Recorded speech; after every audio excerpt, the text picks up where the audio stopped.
안녕하십니까? 인생의 복잡한 문제들을 말씀으로 단칼에 해결해주는 김종근 목사의 쾌도 남마입니다.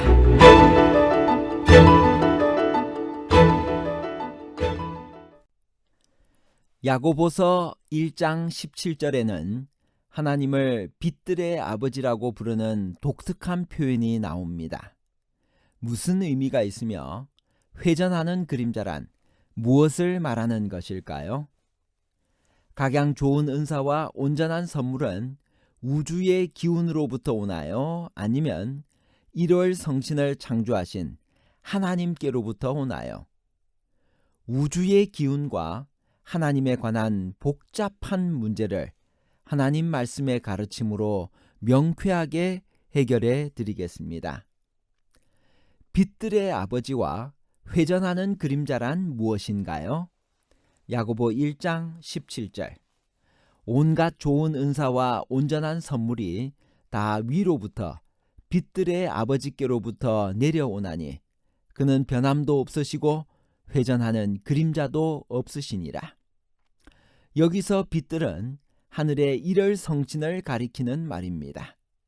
창조의 넷째 날에 하나님은 큰 빛과 작은 빛을 만드시고 큰 광명으로 낮을 주관하게 하시고 작은 광명으로 밤을 주관하게 하시며 또 별들을 만드셨습니다. 그러므로 빛들이란 하늘에서 우리를 비추는 1월 성신을 말하며 빛들의 아버지란 그 빛들을 창조하신 하나님을 가리키는 유대적 표현입니다. 위로부터 내려오는 각양 좋은 은사와 온전한 선물에 대해 말하다가 왜 갑자기 빛들의 아버지란 표현을 썼을까요?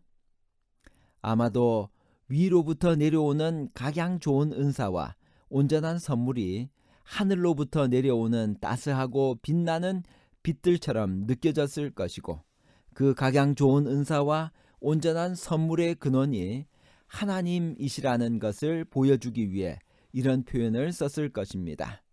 문장의 스타일로 보아 아마도 그 당시의 식구이든지 금은이었을 가능성도 있습니다.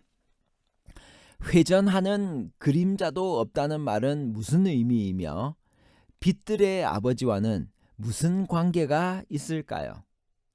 그 전 구절에서 빛들의 아버지라고 했을 때는 빛이 각양 좋은 은사와 온전한 선물과 연결되어 밝고 아름다운 축복과 관계가 있었습니다. 그러나 여기서는 그렇게 좋고 영원한 것 같은 빛도 변하지만 하나님은 변함이 없으시다는 것을 말하고 있습니다. 즉 빛은 아침 저녁으로 변하고 회전하면서 그의 위치에 따라 다양한 음영과 그림자를 남기지만 하나님은 그런 변함도 없으신 분이라는 것입니다. 아무튼 그 뜻은 우주 만물은 시간의 흐름과 그 운행에 따라 수시로 변하지만 창조주 하나님의 선하심은 결코 변할 수 없음을 나타내고 있습니다. 각양 좋은 은사와 온전한 선물이 다 어디로부터 오나요? 야고보 1장 17절. 온갖 좋은 은사와 온전한 선물이 다 위로부터 빛들의 아버지께로부터 내려오나니 그는 변함도 없으시고 회전하는 그림자도 없으시니라. 하나님은 사람을 통해서 일하시며 그들의 생각이 참되다면 그들은 하나님께서 사람으로 하여금 이해하기를 열망하는 더 충만한 진리의 한 부분을 밝혀내십니다. 여기 교육 13페이지에서 16페이지에 다음과 같이 말씀하십니다. 세상에는 지금까지 위대한 교사들이 많이 나왔다. 그들은 높은 지능을 가지고 광범위한 연구에 종사하면서 사상과 지식의 매우 넓은 분야를 개척해왔다. 이런 사람들은 저희 민족의 인도자와 은인으로 칭송을 받았다. 그러나 그들보다 더 뛰어난 분이 계신다. 우리는 유사일에 지금까지 있어온 세상의 모든 교사들의 흔적을 추적할 수 있다. 그런데 빛이신 그분께서는 그들보다 먼저 계셨다. 태양계의 달과 별들이 모두 태양의 빛을 받아 빛나는 것처럼 세상의 위대한 사상가들도 저희 가르침이 진실된 한 의의 태양이신 분의 빛을 반사하는 것이다. 섬광처럼 빛나는 사상과 번떡이는 지성은 그 하나하나가 세상의 빛 되신 분에게서 나오는 것이다. 근년에 들어와 고등교육의 성격과 중요성에 대하여 많은 논의가 이루어지고 있다. 참된 고등교육은 지혜와 권능을 가지고 지식과 명철을 그 입에서 내시는 하나님께로부터 받는 것이다. 모든 참된 지식과 진정한 발달의 근원은 하나님을 아는 지식에 있다. 물질계나 정신계나 영계를 막론하고 죄의 폐해가 미치지 않는 곳이면 어디에나 이 지식이 나타나 있다. 어떤 방면의 연구에 종사하든지 진리에 도달하려는 진실된 목적을 가지고 힘쓸 때 우리는 만물 가운데서 또 만물을 통하여 일하시는 눈에 보이지는 않으나 놀라운 지능 그 자체이신 분을 만나게 된다. 사람의 마음과 하나님의 마음이 만나고 유한한 자와 무한하신 분이 만나게 되는 것이다.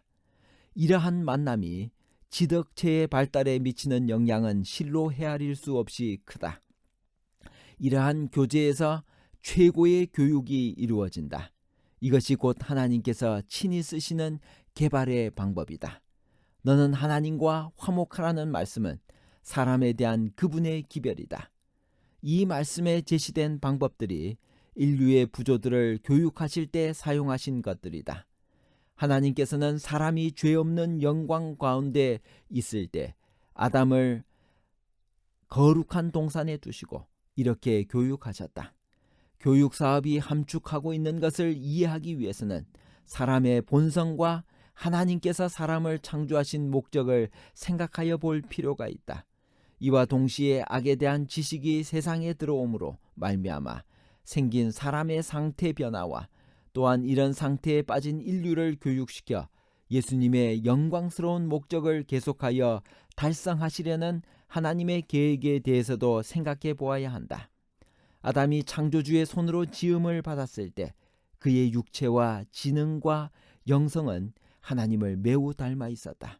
하나님이 자기 형상 곧 하나님의 형상대로 사람을 창조하시고 사람이 오래 살면 살수록 더욱 완전히 창조주의 형상을 나타내어 그분의 영광을 보다 충분히 반영하게 하려고 목적하신 것이다. 사람의 모든 재능은 발달 가능성이 있었으며 그 능력과 활력은 끊임없이 증진하게 되어 있었다.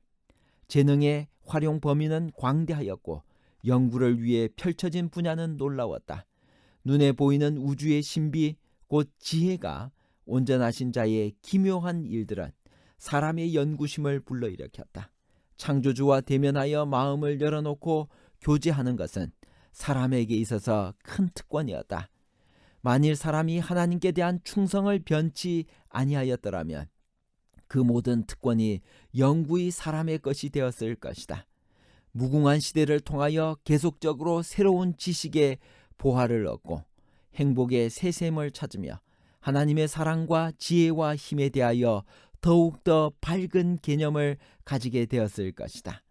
창조함을 받은 목적을 보다 완전히 성취함으로써 창조주의 영광을 더욱 잘 나타낼 수 있었을 것이다. 그러나 불순종으로 인하여 이러한 특권을 잃어버렸다. 죄로 말미암아 하나님의 형상이 훼손되고 일그러져서 찾아볼 수 없게 되었다.